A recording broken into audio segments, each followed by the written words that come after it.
مستدرک للحاکم میں ہے، جو حدیث نمبر 6715 ہے، ہمارے آقا صلی اللہ علیہ وسلم فرماتے ہیں ان اللہ اختارنی واختار لی اصحابا، فرمایا رب نے ازل میں فیصلہ کیا کہ میرے محبوب کون ہونا چاہیے، فرمایا رب نے اپنی محبوبیت کی سیٹ کے لیے مجھے چن لیا، میں ہوں رب کا محبوب۔ پھر فرمایا میرا رب نے اتنا اہتمام کیا، رب نے فیصلہ کیا کہ اپنے محبوب کے یار بھی میں نے ہی چننے ہیں، واختار لی اصحابا، رب نے ہی میرے صحابہ چنے۔ اب یہاں بات بڑی سیریس ہے، کچھ لوگ سمجھتے ہیں کہ اہل بیت اطہار علیہم الرضوان کے لحاظ سے تم محتاط رہنا چاہیے، مگر صحابہ کی خیر ہے، یہ در والے ہیں، مگر یاد رکھیں اوروں کے در والے اور ہوتے ہیں، سرکار کے صحابہ کا چناؤ رب نے کیا ہے۔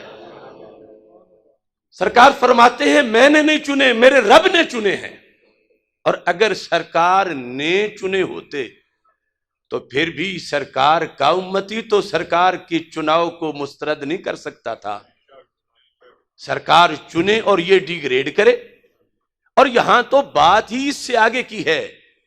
فرمایا میں نے نہیں چنے، میرے یار میرے رب نے چنے ہیں، اللہ نے چنے ہیں۔ اور یہ آپ سب جانتے ہیں کہ جس کا جتنا زیادہ نالج ہو اتنا اچھا انتخاب ہوتا ہے، اور پھر چونکہ ہم لوگ جو ہیں مستقبل کا علم نہیں رکھتے، ہمیں فیوچر کا پتہ نہیں ہے، ہو سکتا ہے ہم کسی کو منتخب کریں بڑی خوشی سے، لیکن 5 مہینے کے بعد وہ فیل ہو جائے، سال کے بعد فیل ہو جائے،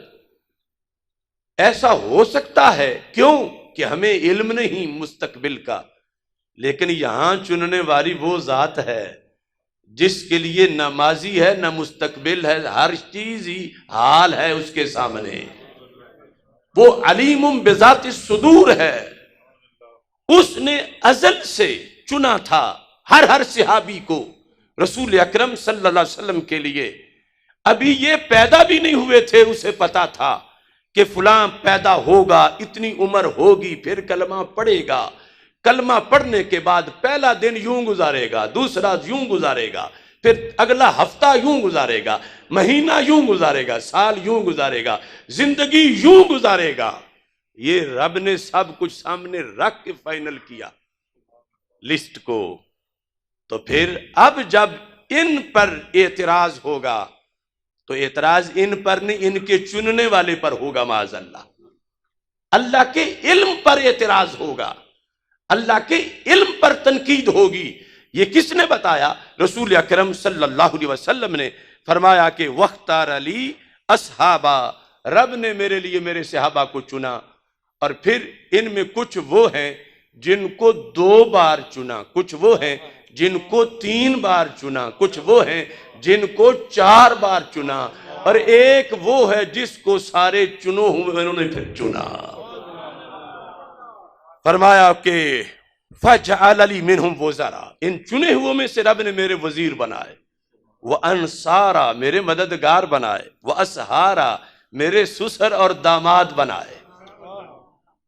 یہ رب کا چناؤ ہے۔ پیر بیر علی شاہ صاحب رحمۃ اللہ علیہ فرماتے ہیں یحبہم و یحبونا کی تفسیر کے اندر